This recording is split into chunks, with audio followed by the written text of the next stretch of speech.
Dan banyak orang menganggap pikiran itu merupakan satu-satunya solusi, satu-satunya alat yang bisa kita pakai untuk menghadapi. Dan pikiran itu bukan kecerdasan. Dia hanya kecerdasan tiruan. Jadi dia kecerdasan palsu. Kecerdasan pengecut. Nah, bukan kecerdasan asli manusia, bukan kecerdasan asli kita. Banyak orang belum bisa bedakan. Intelektual itu bukan kecerdasan. Yang selama ini dipegang oleh orang-orang sebagai kecerdasan intelektual itu sebenarnya salah memberi nama. Sedangkan kecerdasan para pengecut yang disebut intelektual, dia nggak berani menghadapi hal-hal yang tidak diketahui. Kecerdasan intelektual hanya membatasi pada pengetahuan-pengetahuan yang sudah dikenal.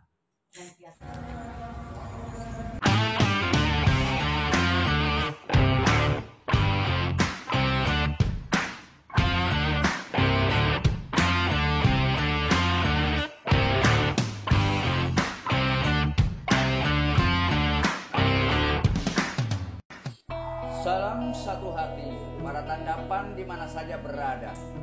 Pertama-tama yang mengucapkan puji syukur dan berterima kasih sebesar-besarnya kepada Tuhan yang Maha Cinta atas seluruh kenikmatan yang senantiasa Engkau anugerahkan kepada kami semuanya. Dan kedua, yang ingin mengucapkan terima kasih kepada Niang Rosa Hamiza Azziha, Bunda Niang Rosa Hamiza, yang selalu memberikan semangat dan dukungannya kepada Hyang dalam mendampingi hidup Hyang. Salam cerdas selaras para tandapan di mana saja berada, baik yang ada di alam skala maupun yang ada di alam niskala. Pada siang hari ini kebetulan kita kedatangan beberapa tamu dari Sidoarjo dan dari kebetulan ada yang datang dari Kalimantan. Pak, dari mana? Dari Sidoarjo juga. Semoga pertemuan kita kali ini bisa mendapatkan hasil yang luar biasa dalam perbincangan-perbincangan yang santai sekali. Hasil yang luar biasa ini bisa dipakai untuk melihat keadaan atau kondisi umat, masyarakat, bangsa di saat ini. Yang berharap ke sana. Tapi ternyata yang datang ke sini pasti membawa masalahnya sendiri-sendiri. Nah, gitu. Ya. Pasti membawa masalahnya sendiri-sendiri. Setiap orang otomatis masalah yang dihadapi sesuai dengan usianya, sesuai dengan keadaannya. Sedangkan Hyang ini berharap agar persoalan yang muncul kemudian adalah persoalan-persoalan yang sangat global, sehingga bisa didengar oleh semua orang yang sedang marak-maraknya saat ini. Nah, tapi ya kita mengalir saja, ya kan? Ya. Karena gini, masalah ya kita sih nggak bisa menyalahkan. Setiap orang jelas punya masalahnya sendiri-sendiri. Sedangkan sebagai seorang guru, sebagai orang-orang yang sudah tercerahkan, seperti halnya para nabi, para Buddha, para Rasul, yang anggap mereka tuh orang yang sudah tidak bermasalah dengan dirinya sendiri. Masalah yang dihadapi oleh para guru, para nabi, para rasul adalah masalah yang dihadapi umatnya. Dan masalah yang dihadapi oleh umatnya sebetulnya sama di hadapan guru satu. Masalah yang dihadapi oleh setiap manusia adalah pikirannya, pikiran negatifnya. Nah, kita ngomong relax aja. Selamat datang Mbak Menu. Selamat datang Mbak Sukarni. Dan selamat datang Mbak Herman. Dan selamat juga untuk kameramen kita. Oke. Kita bicara saja. Ya. Kira-kira apa persoalan-persoalan yang dihadapi oleh orang-orang seusia Mbak Menu? Tentu yang dihadapi Mbak Menu dengan Mbak Sukarni dengan ini jelas beda. Beda, ya kan? Beda. Ya. Kalau saya ini kan sudah umur 61 ya, yang kita butuhkan gimana sih nanti kehidupan berikutnya yang Nah, itu kehidupan iya, berikutnya. yang supaya kita nanti ya orang kan nggak bisa kemana-mana lagi. Kehidupan berikutnya itu maksudnya gimana itu? Setelah ini kan kita orang-orang maksudnya setelah mengalami apa itu? Setelah ini apa itu maksudnya? Setelah ini kan biasanya orang-orang taunya mati kan gitu ya. Orang menyebutnya menghadapi kematian. Dan bagaimana sesudah kematian gitu. Sudah kematian terus biar matinya tuh gampang, nggak ngerepotin siapa itu gimana. Yang dibutuhkan itu kalau nomor satu ya itu. Terus gunanya apa itu kalau kita berusaha untuk ingin tahu apa yang paling nggak menyejukkan kita yang sudah tua-tua gitu ya. Istilahnya bagaimana? Kalau orang Jawa bilangnya sangu. Sangu. Atau dengan kata lain sedia payung sebelum hujan. Iya betul.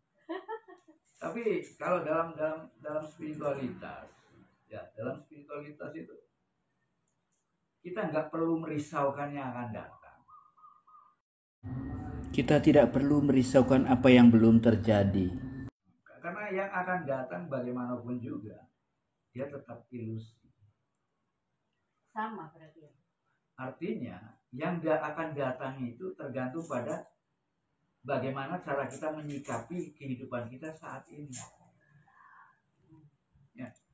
Jadi kalau pada saat ini, waktu yang kita hadapi ini kita gunakan untuk memikirkan akan datang.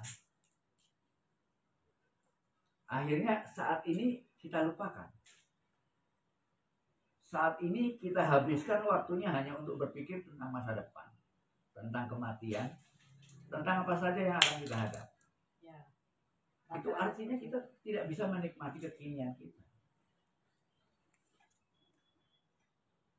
Dengan kita melupakan kekinian kita, dengan kita tidak melakukan apapun di saat kenyataan ini, kita hanya melakukan perenungan, berasangka tentang masa depan bisa kita lakukan. Sehingga kekinian kita tersia-sia. Kekinian kita sekali tidak kita nikmati. Karena di dalam kenyataan ini kita melakukan apa-apa. Kalau hari ini, saat ini, di sini, kita hanya berpikir tentang masa depan. Lalu apa yang akan terjadi? Sementara kita tidak melakukan apa-apa. Hanya berpikir, terus-menerus berpikir. Dan yang namanya berpikir, jangankan setiap hari, setiap menit berubah. Pikiran yang selalu berubah-ubah tidak akan menghasilkan apa-apa. Tapi yang namanya manusia selalu mengandalkan pikirannya. Dan pikiran sekali dijadikan Tuhan bagi sementara orang. Berarti yang merusak pikiran? Pikiran. Dan banyak orang menganggap pikiran itu merupakan satu-satunya cara, satu-satunya solusi, satu-satunya alat yang bisa kita pakai untuk menghadapi. Pikiran itu kecerdasan yang digunakan oleh para pengecut. Pikiran hanyalah perangkat sementara yang terpaksa secara darurat digunakan manusia dalam kebutuhannya mencari cahaya kebenaran. Untuk sementara, pikiran bisa berfungsi sebagai cahaya darurat bagi manusia dalam perjalanan awalnya di masa kanak-kanaknya yang masih gelap, yang belum mengetahui pengetahuan apapun. Sebelum cahaya kebenaran yang sebenarnya yang kekal abadi itu muncul dalam kehidupannya. Kehadiran pikiran menjadi tidak jauh berbeda keberadaannya sebagaimana bulan. Cahayanya secara darurat menjadi berguna bagi makhluk-makhluk yang masih terjebak di dalam gelapnya malam.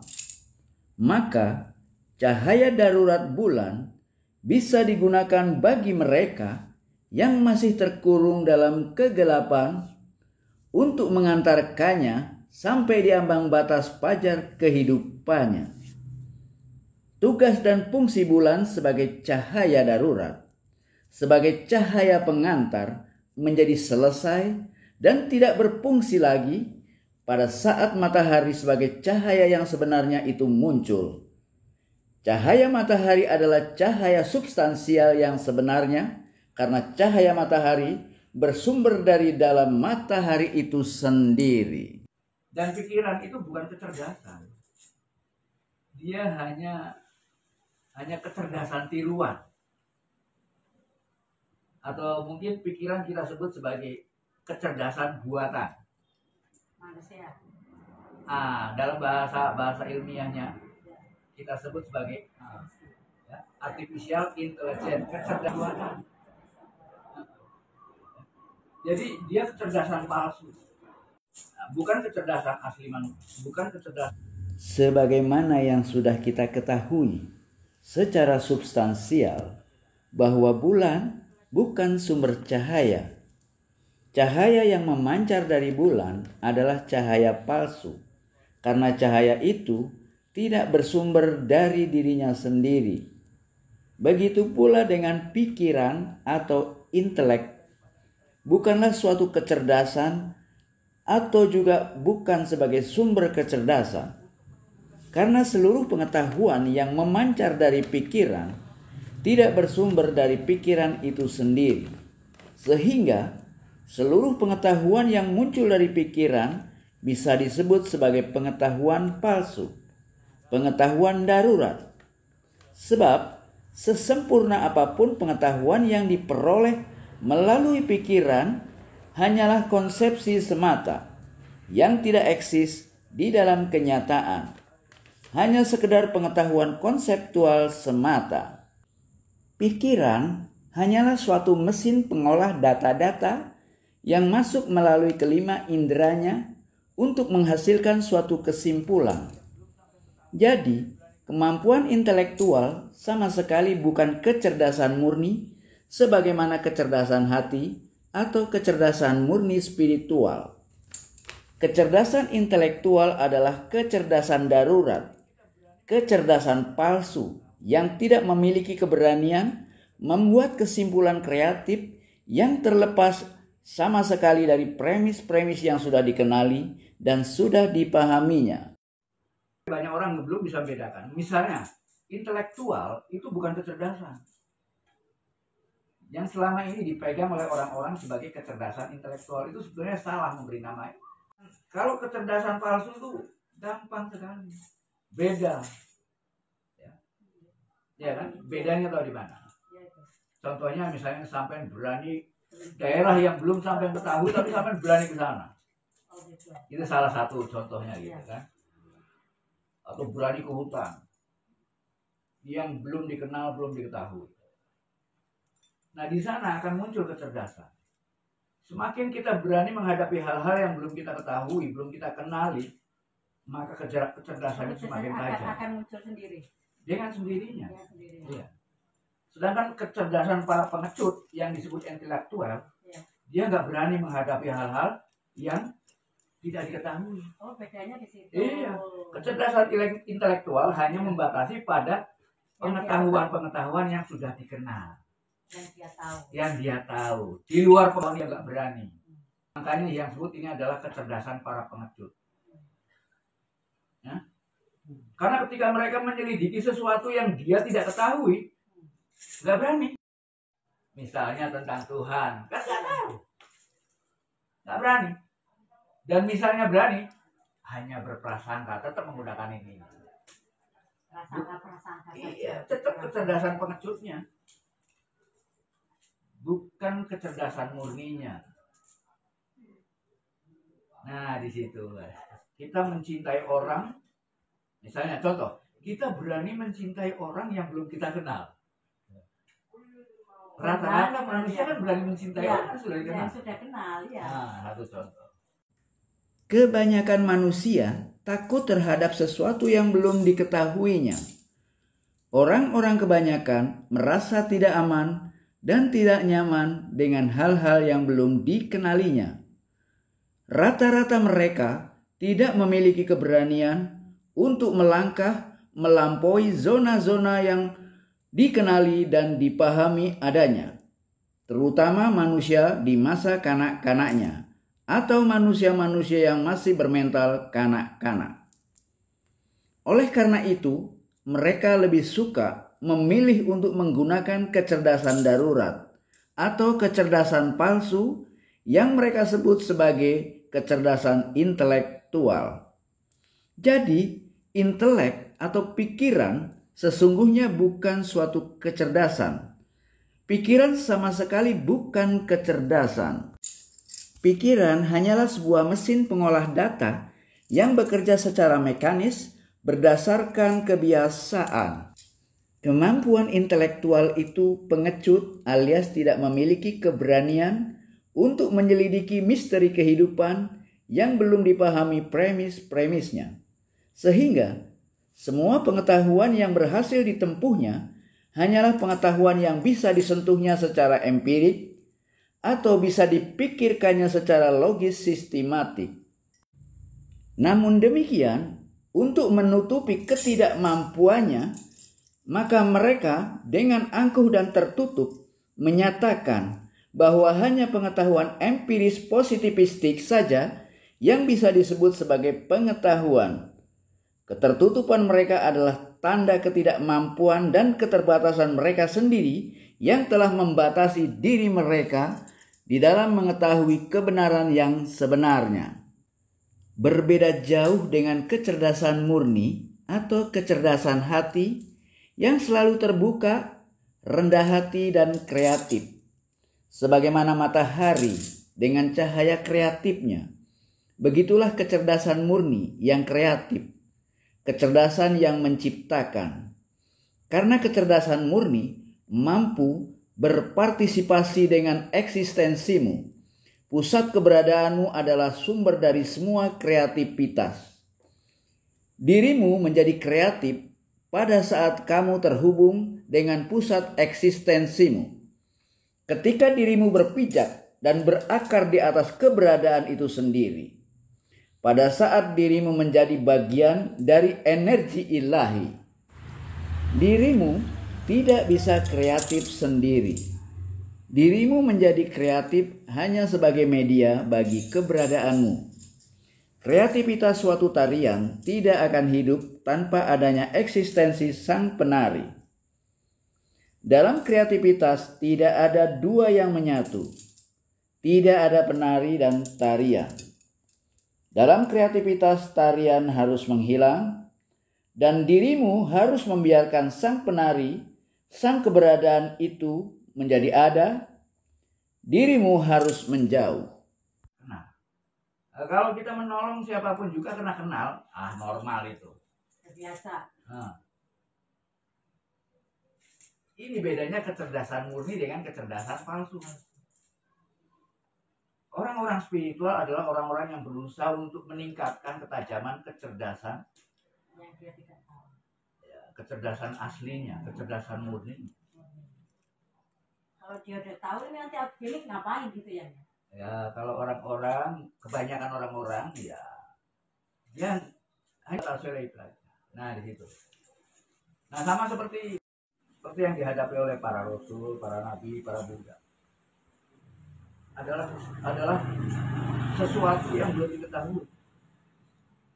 Apa yang dihadapi, apa yang dipikirkan oleh para guru, para rasul, bukan persoalan ini. Kalau persoalannya sendiri, setiap orang tahu kan. Sekalipun tahu, tetap kadang-kadang sulit mengatasi. Nah, bagi seorang guru, bahkan bagi sampean semua, mungkin bagi sampean semua kalau udah ada masalah yang harus kita hadapi bagi orang-orang yang belum tercerahkan. Ia menghadapi pikirannya sendiri. Pikirannya yang selalu berubah. Dan lebih banyak berubah ke arah yang negatif. Dengan yang dihadapi oleh seorang guru, seorang nabi, seorang rasul, menghadapi umatnya yang masih dibelenggu oleh pikiran-pikirannya. Karena ini pikiran ini yang musuh bagi siapapun, musuh bagi pemiliknya, yang harus bisa ditaklukkan. Khianat itu bisa terjadi di situ. Karena pikiran itu nggak jauh beda dengan ego. Keyakinan agama juga tumbuh di sana. Keyakinan agama, ego, dan pikiran itu seperti satu kesatuan. Kalau ego itu gimana tuh? Ego itu adalah merupakan diri palsu. diri yang sampean kenal, sampean mengenal diri sampean dalam batas penalaran. Itu yang disebut ego. Ego itu arahnya ke sana. Jadi apa yang kita ketahui tentang diri kita sendiri. Dengan segala dan keinginan yang ada. Itu namanya Ya. ego. Cara kita mengenal diri kita lewat pikiran. Tentunya semua yang kita ketahui tentang diri ya dulu prasangka yang lahir dari keinginan dan ketakutan. Diri sampai tuh, diri setiap orang atau ego setiap orang itu bagian dari ketakutan dan keinginan dari pikiran itu. Muncul ego akhirnya. Ya disebut ego. Karena prasangka karena ketakutan kita sendiri. Ya itu akibat kemudiannya. Terlibat bahwa itu bagian dari tanpa keterlibatan sama seperti ini. Kalau ada musik sampai hanya jadi penonton bagi yang lainnya sementara nari. Sampai nggak ikut nari. Saya lagi melihat dia, saya nunggu dia berhenti baru saya nari. Nah ini nggak logis. Dalam spiritualitas nggak seperti itu. Tapi kalau saya lihat gini ya, ini persoalannya beda. Beda. Oleh karena itu lupakan semua persoalan di sini. Kalau kita datang dalam satu forum, maka fokus pada apa yang sedang kita perbincangkan. Nah itu yang fokus, sulit itu. Ya. Nah, lupakan dulu itu. Lupakan. Kalau itu di sini itu satu kesalahan. Kesalahan. Lepaskan itu. Nah, di sini banyak orang belum bisa membedakan. Misalnya, intelektual itu bukan kecerdasan. Yang selama ini dipegang oleh orang-orang sebagai kecerdasan intelektual itu sebenarnya salah memberi nama. Lawan daripada intelektual yaitu yang disebut dengan kecerdasan. Untuk menumbuhkan kecerdasan, yaitu caranya dengan kita berani menghadapi daerah yang belum sampai ketahui tapi sampai berani ke sana. Itu salah satu contohnya gitu kan. Atau berani ke hutan yang belum dikenal, belum diketahui. Nah, di sana akan muncul kecerdasan. Semakin kita berani menghadapi hal-hal yang belum kita ketahui, belum kita kenali, maka kecerdasan itu semakin tajam. Akan muncul sendiri. Dengan sendirinya. Iya. Sedangkan kecerdasan para pengecut yang disebut intelektual, dia nggak berani menghadapi hal-hal yang tidak diketahui. Oh, bedanya di situ. Iya. Kecerdasan intelektual hanya membatasi pada pengetahuan yang sudah dikenal. Yang dia tahu. Di luar pengetahuan dia nggak berani. Makanya yang sebut ini adalah kecerdasan para pengecut. Ya? Karena ketika mereka menyelidiki sesuatu yang dia tidak ketahui, nggak berani. Misalnya tentang Tuhan, kan nggak tahu. Di sini nggak berani. Dan misalnya berani, hanya berprasangka, tetap menggunakan ini. Prasangka. Iya, tetap kecerdasan pengecutnya. Bukan kecerdasan murninya. Kita mencintai orang, misalnya contoh, kita berani mencintai orang yang belum kita kenal. Rata-rata manusia kan berani mencintai orang yang sudah dikenal. Sudah kenal, ya. Nah, satu contoh. Karena yang namanya cinta itu misteri. Kita berani menolong siapapun juga bukan karena kenal. Kalau kita menolong siapapun juga karena kenal, biasa. Ini bedanya kecerdasan murni dengan kecerdasan palsu. Kecerdasan aslinya, kecerdasan murni. Open mind. Buka pikiran selebar-lebarnya. Terima semua persoalan, kemudian terlibat. Kalau kita sedang makan sambal bersama, coba. Wah, pedas ya, iya. Semua akan merespon pedas yang sama, tapi dengan cara yang berbeda dalam respon. Dalam kehidupan sehari-hari pun saja. Cara berpikir kita diblok oleh satu tujuan yang seolah-olah itu harus goal dulu. Mengalir tanpa membuat kesimpulan apa-apa, terlibat, tapi tetap sadar sebagai diri. Jangan sampai ketika kita bicara laut lagi masuk ke dalam persoalan-persoalan. Makanya belajar untuk sadar. Hadir saat ini. Apa yang sedang kita lakukan saat ini di sini lakukan. Kalau kita makan, lakukan makan. Di situ loh. Jadi nikmati yang ada dan terlibat. Kita belajar untuk melampaui kesadaran diri. sadar diri. Kesadarannya melampaui kesadaran diri. Bahkan keberadaannya pun pada tingkat pikiran sadar saja. Kesadaran itu bertingkat. Manusia masih pada pikiran sadar, ada pikiran tidak sadar. Belum ke tingkat kesadaran. Nah, manusia ini ibarat dia jadi makhluk. Makhluknya masih makhluk individual. Belum mampu menjadi makhluk universal. Menjadi makhluk universal itu makhluk yang abadi. Sedangkan sampean itu hanya makhluk yang abadi. Yang abadi tadi fokusnya belum tadi itu. Bukan. Itu caranya itu. Kalau sampean kalau kesadaran sampean hanya ada pada diri sampean sendiri, itu namanya sampean hanya menjadi makhluk personal, makhluk individual. Makhluk individual. Jadi ketika sampean mati, udah mati selesai. Karena kesadarannya ikut pada tubuh sampean. Yang bisa menjadi makhluk universal. Karena kesadaran yang bisa masuk kepada seluruh kesadaran manusia. Nah, ini Ketika yang nggak ada, kesadaran yang ada pada setiap manusia. Sebagaimana kesadaran Tuhan ada pada setiap yang ada. Kesadaran sampean mungkin sudah berkembang. Misalnya contoh. Sampean punya anak. Anak sampean dipukuli orang. Sampean marah nggak? Nah, berarti kesadaran sampean berkembang. Ketika anak ini menderita, sampean menderita. Ketika anak susah, berarti kesadaran sampean hidup di anak ini. Sampean meninggal dunia, kesadaran sampean hidup di anak. Oh, itu yang universal namanya ya. Ini belum universal, baru anak. Oh, berarti. Belum seluruh manusia. Kalau kesadaran kita mampu memasuki seluruh kesadaran manusia, kesadaran manusia kolektif, Itu universal. ya, memasuki kesadaran alam, kesadaran kosmik, pohon-pohon, batu, bunga, sehingga semua kesadaran kita bisa merasakan.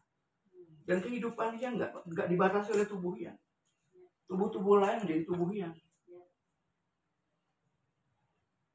Ini namanya bagaimana membuka kesadaran kita. Kesadaran itu sesuatu yang sulit dipahami. Padahal dia orang yang membenci kita. Nah, Tuhan memasuki semua. Kalau nggak itu apa bisa hadir. Itu tadi lewat Kalau tubuhnya nggak bisa hadir. Ya, Yang kita maksudnya percaya. hadirnya itu Yang menimbannya. yang meninggal jasadnya. Ya kalau kan yang jasadnya nggak bisa hadir. Yang hadir apanya? Yang nggak meninggal.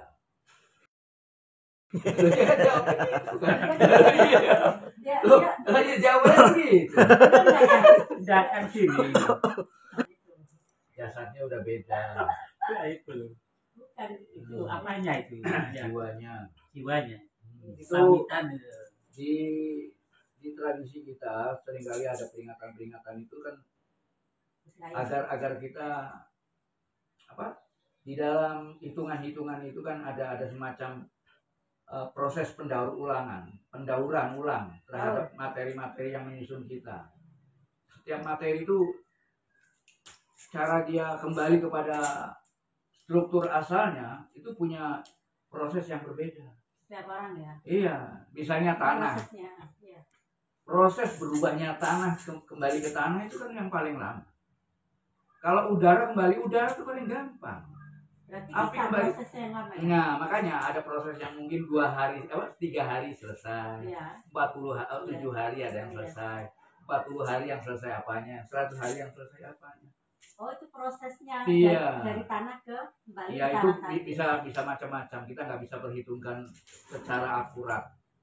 Pokoknya kita harus pahami kita memiliki 5 macam elemen dalam tubuh kita. Itu yang disebut dengan pancamahara.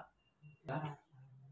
Ada eter, ada api, ada udara, ada tanah, ada air. Nah, kelimanya ini berbeda kepadatannya. Oh, gitu. Semakin padat, maka penguraiannya semakin lama. Sehingga mungkin 100 harinya atau 1000 harinya baru mengurai.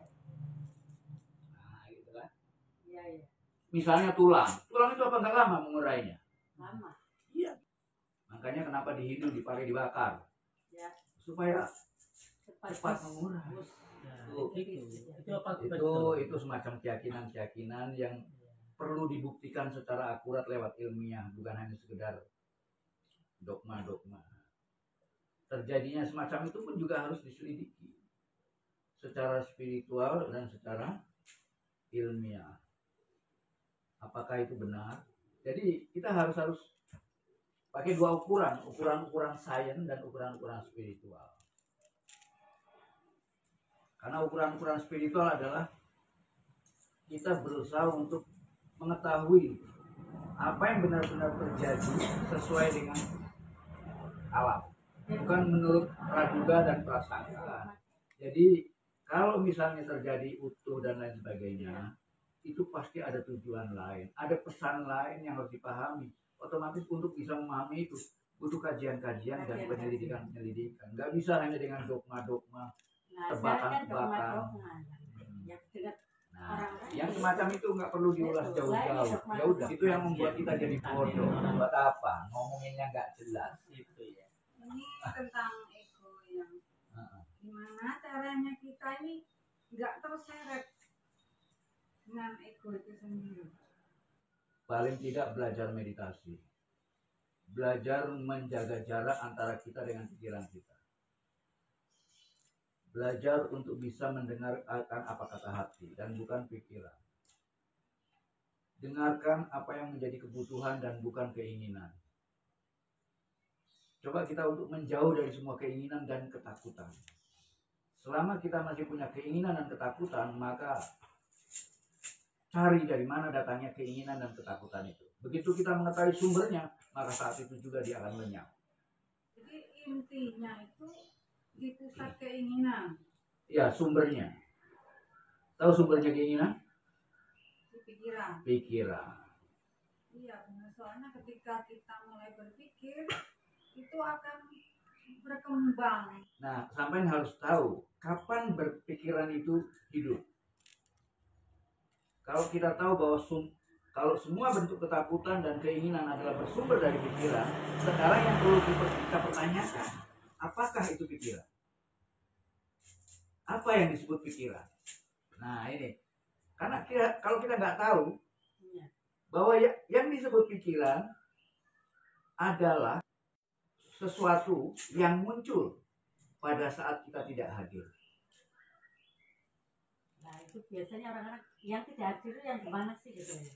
Pada saat sampean berpikir masa depan dan masa lalu, saat itulah pikiran hadir. Oh gitu. Ketika sampean fokus di saat ini dan sekarang, tidak ada pikiran. Ketika kita menilai, itu pun kita sudah berpikir. Terus suka mengingat masa-masa yang Nah, itu kemarin. lebih-lebih itu udah lebih-lebih. Gitu. Iya, hadir sekarang. Oh itu. Lupakan masa lalu. Ya. Kalau kita masih punya kesedihan, tandanya sampean terikat masa lalu. Ya. Kalau sampean punya hutang, tandanya sampean terikat masa depan. Jika sampean mampu bebas dari keduanya, berarti sampean tidak punya lagi ketakutan dan kesedihan lagi. Hari ini, dan tidak ada lagi waktu yang lain. Dan bayangan indah di masa depan itu sendiri ilusi. Lupakan, bukan ilusi lagi, nggak ada. Tidak ada. Tidak ada. Tapi semuanya ada saat ini. Yang ada ya saat ini. Nah, Kita pakai kalau saat ini kita tanam pohon jeruk, ya. buah jeruk sudah ada. Tinggal. Tapi sampai nggak perlu menunggu, nikmati apa yang ada sekarang. Dan manusia banyak menyia-nyiakan kesekarangannya, hanya berpikir tentang masa depan. Paling tidak manusia tuh lebih banyak keseret ke masa lalunya. Karena ingatan kepada masa lalu itu lebih kuat. Karena masa lalu itu sudah lewat, sudah pernah dialami. Jadi kuat. Ingat terus. Nah, manusia yang terikat ke masa lalu, maka dia selalu dalam keadaan kelimpungan, selalu dalam keadaan kacau, bingung. Lalu jalan keluarnya orang-orang yang terikat yang terikat oleh masa lalunya, dia akan ditendang ke masa depan. Nggak berharap di masa depan akan lebih baik. Oh, gitu cara berpikirnya seperti itu. Tapi akhirnya masa kininya dilewati. Nggak nikmatin dia malah. Nah, itu yang akan melahirkan ketakutan terus-menerus. Karena itu merupakan strategi pikiran kita agar kita dikuasai selalu. Semua kesenangan yang berhasil kita dapatkan terbatas. Kebahagiaan yang terbatas jelas melahirkan penderitaan.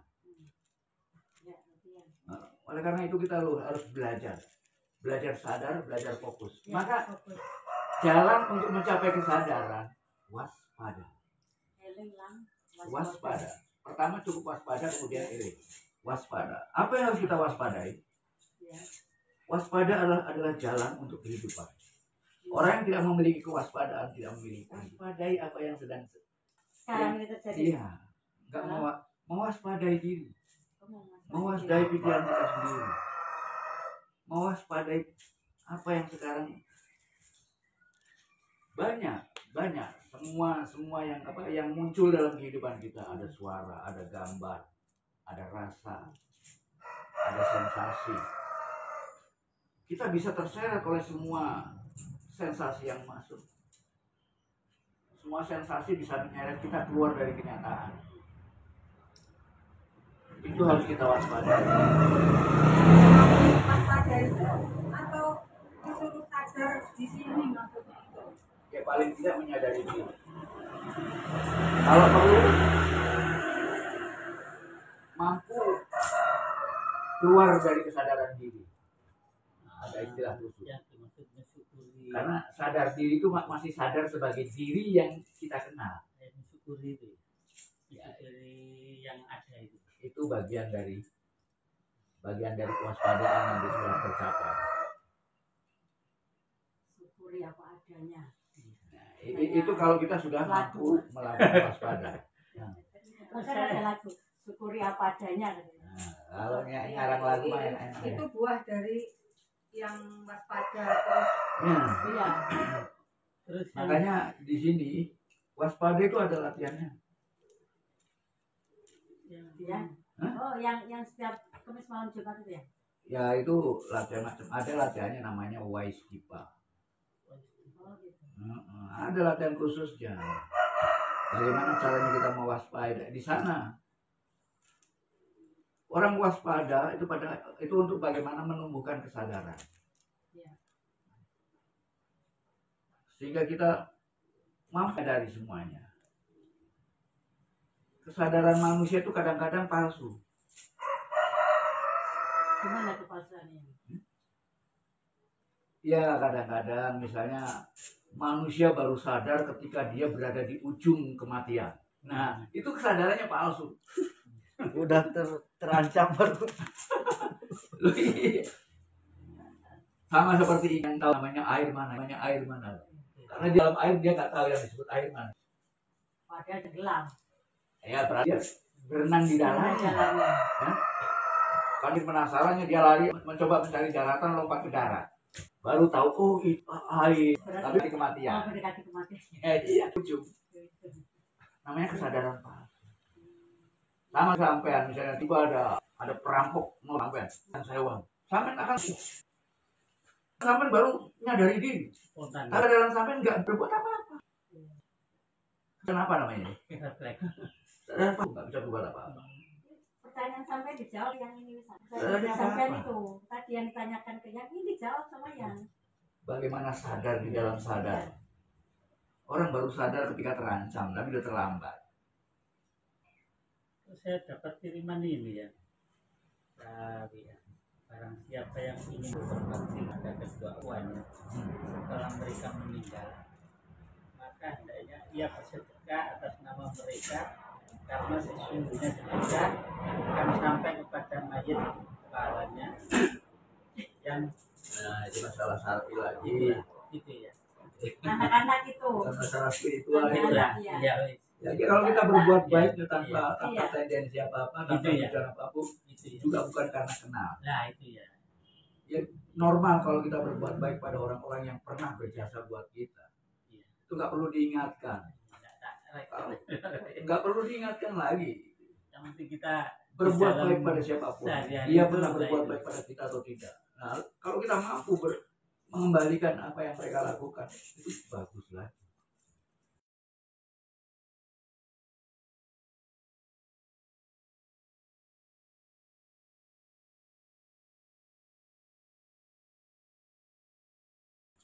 tanpa hitungan-hitungan. Itu namanya bisnis sudah. Kita bisa melihat manfaat sosialnya. Ada momen-momen yang kita manfaatkan pada saat orang datang untuk mengingat kebaikan si yang mati, ya kan? Kemudian pada saat kita bersama-sama itu ada momen untuk menyampaikan sesuatu kebaikan untuk orang banyak. Apa yang bisa kita sampaikan, pesan-pesan. Yang datang bisa menceritakan kebaikan yang mati. Oh, dia orang baik. Nah, cerita ini akan membangun image yang baik buat mereka. Dan kita keluarga syukur-syukur dari pertemuan-pertemuan tadi. Kiai yang diundang bisa memberikan pesan-pesan moral, pesan-pesan spiritual. Kita tuh hanya dianjurkan untuk mengingatkan kembali. Makanya kita ada setiap momen-momen yang bagus. Kita isi momen itu untuk hal-hal baik, menyampaikan sesuatu yang baik. Untuk itu aja. Orang yang mati sudah nggak terima apa-apa. Yang hadir saat itu yang terima. Dan itu bukan budaya. Nah, itu juga ada yang nolak. Ya namanya juga yang kayak gitu. Iya. Jelas. Makanya disebut mazhab. Karena banyak pikiran. Itu lahir dari pikiran-pikiran, penalaran-penalaran. Normal, ada yang cocok, ada yang tidak cocok. Oleh karena itu kita nggak perlu risau. Orang-orang yang mau ke wilayah spiritualitas adalah orang-orang yang ingin mencari kejelasan. Tidak terpaku oleh hal-hal yang nggak jelas. Yang membuat umat ini terpecah belah kan karena mereka terpaku pada pecahan-pecahan yang nggak jelas. Spiritualitas ingin mengatasi semuanya. Bagaimana menyatukan semuanya. Menyikapinya, baiknya bagaimana? Pahami kenyataan hidup ini. Ya. Pelajari diri kita yang sebenarnya. Memahami kenyataan apa adanya. Jelas butuh proses. Proses pertama adalah bagaimana mengenal diri. Itu aja. Mengenal diri. Nanti kita akan mengenal siapa diri kita. Di bagian dari diri kita yang terbatas yang mana? Curi. Ya nggak perlu dihancurin, dia akan hancur sendiri. Yang perlu dihancurin kan keyakinan dan pikiran yang salah. Setiap komunitas punya aliran pemahaman. Nah, kalau itu namanya aliran pemahaman, itu hanya berdasarkan reka daya pikirannya masing-masing. Dan nggak perlu dirisaukan. Yang penting kita ketahui sekarang adalah bagaimana mencari sumber aslinya. Orang berbicara banyak tentang api. Buat apa kita membicarakan api? Lebih baik datangi apinya, pegang apinya. Inilah api, sudah jelas. Bukan lagi ngomongin api. Ngomongin api tapi nggak pernah lihat apinya, nggak pernah menyentuh apinya. Ngomongin Tuhan tapi nggak pernah tahu Tuhan. Terus yang diomongin apa? Yang diomongin ke pemahaman-pemahaman. Nah, apa yang dibicarakan oleh orang-orang tentang Tuhan, padahal mereka nggak tahu Tuhan. Kan hanya pemahaman. Dan pemahaman yang mereka ketahui dari mana? Data-datanya dari mana? Ada yang tentang, ada yang mengiyakan. Dua-duanya bisa saja hanya masih dalam batas pemahaman. Dan spiritualitas nggak di sana. Kalau perlu semua pemahaman, dari manapun datangnya, hancurkan. Karena dia akan jadi penghalang bagi kita untuk melihat kenyataan yang sebenarnya. Sampai punya pemahaman tentang api yang luar biasa. Untuk apa? Lebih baik datangnya apinya, sentuh apinya. Gak butuh pemahaman lagi.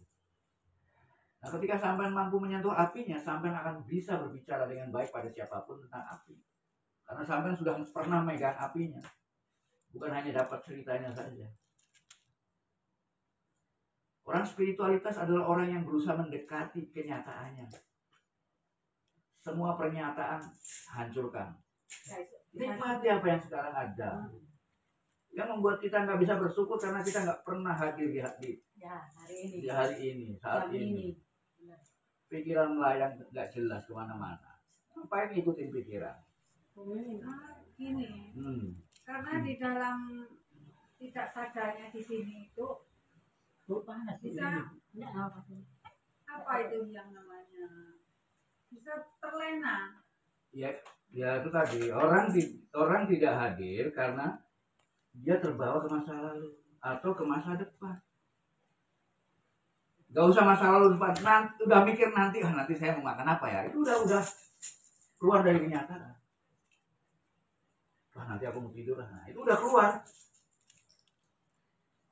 Ketika kita berpikir tentang nanti Iya. atau tadi, Iya. nggak usah besok lah, tadi saja udah nggak nyata. Oh, iya. Pokoknya sekarang itu loh, Dok. Ah. Dengar motomu ya.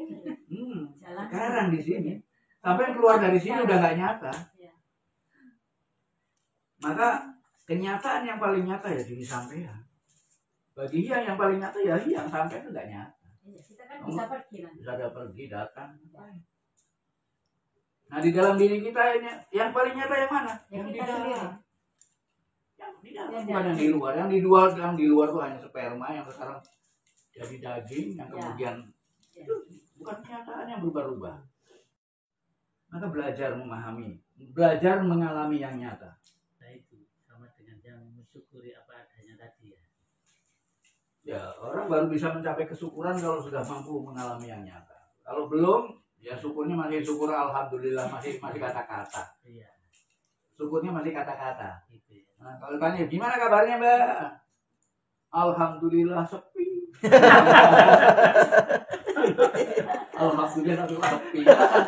Orang Jawa kan gitu deh yang. Iya. Alhamdulillah, sekolah pop belas gimana? Gitu ya.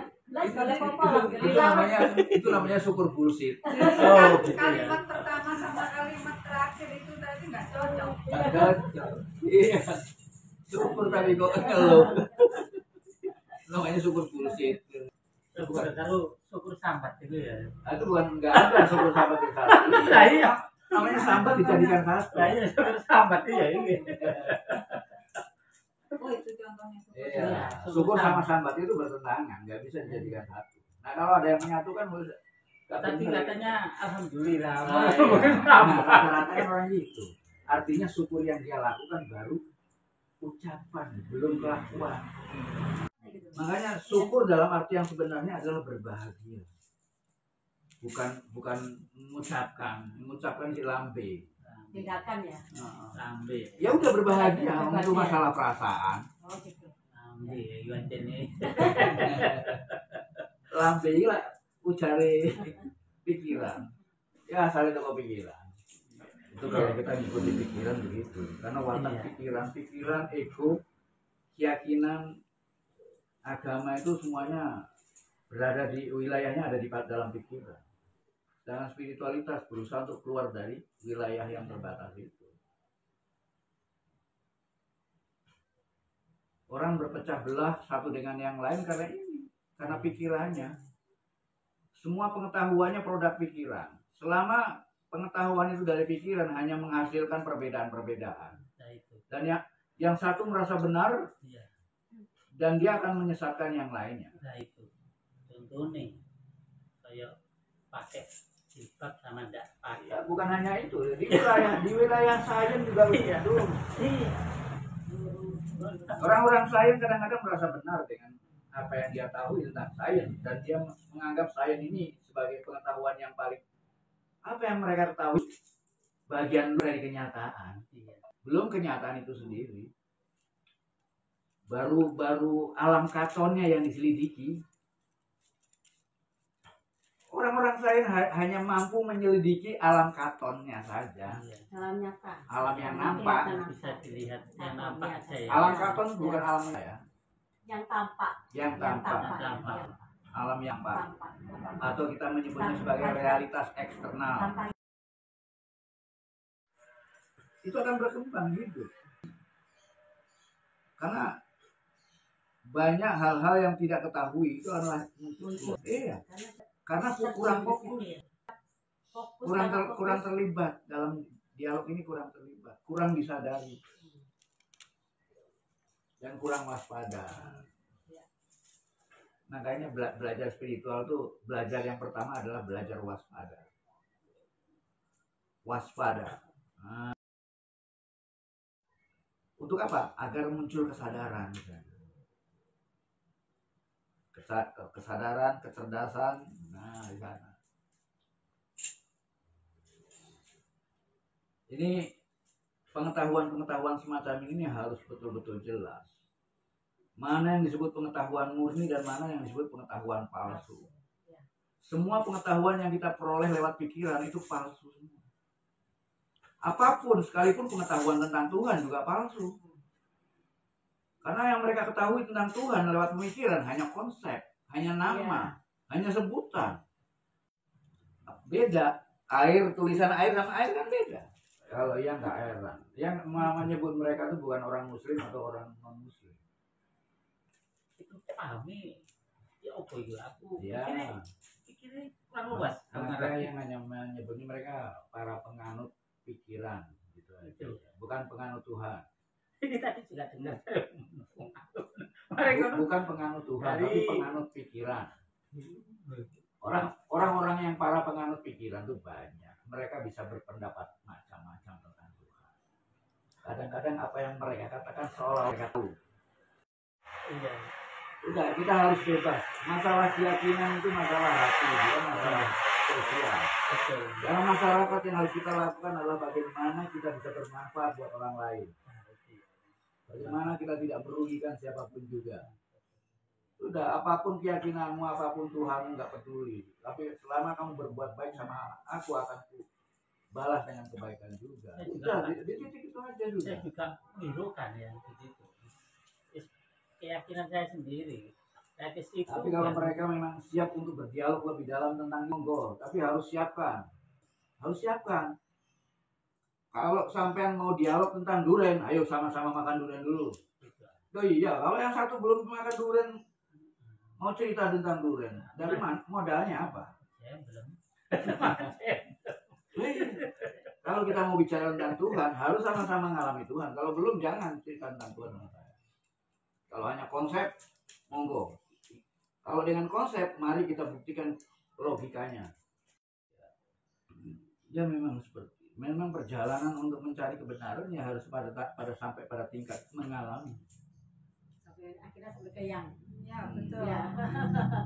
Saya sering ya, apa yang terjadi apa itu saya sampaikan ke Bu Menurut aja Bu, Mama Bu aku gini tidak apa-apa. Saya belajar dari yang itu. Ya, saya konsultasi. Iya. Aku keliru kan, enggak gini loh kan. Oh. Yang izin bertanya yang Ya. ini mengenai pikiran ya. Pikiran kan merupakan sebuah perangkat untuk manusia yang. Nah, seperti yang telah yang sampaikan pada pencerahan yang minggu yang lalu bahwasannya di situ ada dua. Kalau kita mencoba mengendalikan pikiran, berarti kan di situ ada dua ya. Ada yang mengendalikan dan ada yang dikendalikan. Nah, bagaimana caranya agar kita bisa terlepas dari pikiran itu sendiri dan gini ya. Dan di situ kan berarti kita mencoba menempatkan ya. Apakah yang ditempatkan itu pikiran atau keberadaan kita? Pertanyaannya gini, ya,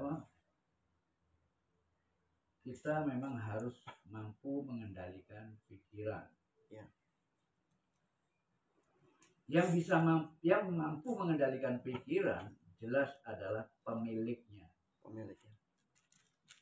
Bukan pikiran. Pikiran tidak akan bisa mengendalikan dirinya sendiri. Sedangkan apa yang dilakukan oleh orang-orang kebanyakan adalah berusaha mengendalikan pikiran dengan pikiran. Mengendalikan pikiran. Di sanalah pikiran telah jadi dua. Ya. Sama dengan kita berusaha untuk mengendalikan kambing yang satu, kita coba beli kambing yang lain agar kambing yang lain bisa yang nurut sama kita bisa mengendalikan kambing yang nggak nurut. Ada dua kambing, sama seperti kambing kalau dikendalikan sama anjing, ya kan? Anjing jadi pengembala. Nah ini kita nggak butuh keduanya. Semuanya harus dikendalikan oleh pemiliknya. Jadi keberadaan kita yang perlu ditempatkan. Ya harus ada sebagai diri kita yang sebenarnya. Hanya dia yang bisa mengendalikan. Pikiran tidak akan pernah bisa mengendalikan pikiran. Nah ini kebanyakan umumnya seperti itu. Andai kata mereka berusaha mengendalikannya, maka pikiran itu akan terbelah jadi dua. Akhirnya dibuat pusing oleh pikiran dia. Itu namanya orang goblok. Ya kan karena mungkin keterbatasan ilmu atau pengetahuan gitu. Ya, keterbatasan pikiran. Karena Keterbatasan. mereka bertuhan pada pikiran. Saya kalau gak sejalan, maksud saya itu yaitu jalan seperti itu ekstrim itu saja. Ya memang harus gitu. Kan Ya. yang selalu berpegang, Iya. jangan ngomong Iya. kalau nggak tahu. Gimana? Bapak pun sama aku lakuni. Kalau ayah itu kan Berbicaralah ketika kita ditanyakan. gitu. Sama seperti alat musik, berbunyilah pada saat dipukul. Betul. Ini gak dipukul muni. Jadi, ono gitar muni dewe sama Denny. Ayo, jadi Hah? itu. Lah iya. Lo kita nggak ditanya ngomong sendiri. Berarti yang punya nafsu siapa? Kita. Yang ngomong. Iya. Tugas kita tuh hanya melayani. Melayani itu artinya ya ketika ada orang bertanya, jawablah. Dan itu pun juga harus lebih kritis. Pertanyaan ini betul-betul dia butuhkan atau tidak? Kalau pertanyaan ini hanya ingin ngetes saja, nggak usah diurusin. Itu pertanyaan yang muncul dari pikirannya, bukan dari kebutuhannya. Nggak perlu dijawab. Iya. Kalau mereka menurut jawaban, bayar dulu. Loh iya. Mereka pun bayar. Kalau dulu kamu terima atau tidak, yang penting duitnya. Loh iya. Bahkan kita gitu. Kecuali mereka memang butuh, kita harus memberikannya. Kalau hanya sekedar ngetes, untuk apa? Sama dengan kita beri dibuang. Udah diberi dibuang, ya bayar dulu baru aku beri. Kamu buang atau tidak terserah urusanmu. Yang penting sudah kamu beli waktuku. Kalau ada orang yang betul-betul membutuhkan, ya kita berikan. Orang ini memang harus sudah kewajiban kita memberikan minum pada orang-orang yang kehausan. Kalau kita berbicara tentang kebenaran, berarti masalah keselarasan. Masalahnya soal pahamnya itu banyak sekali. Ya. Nah, ratusan jutaan paham hancurkan. Udah hancurkan. Di sini gak ada gunanya. Iya. Kecuali paham itu berpijak pada kenyataan. Kalau paham itu hanya bersumber dari pikirannya masing-masing, hancurkan. Oke, sahabat-sahabat, para tanggapan di mana saja berada, agaknya pembicaraan kita kali ini, sekalipun mungkin pembicaraan ini mengalir begitu saja, kita tidak punya target apa-apa, sehingga kita tidak tahu di mana puncaknya, di mana awalnya nggak tahu. Ya, mengalir saja. Maka ikutilah konten-konten Hyang dengan cara mengalir, karena Hyang ngomong apa adanya, seadanya. Ya, kalau gitu terima kasih atas kehadiran dan perhatiannya. Terima kasih ya. Salam satu hati. Rahayu. Terima kasih. Itulah yang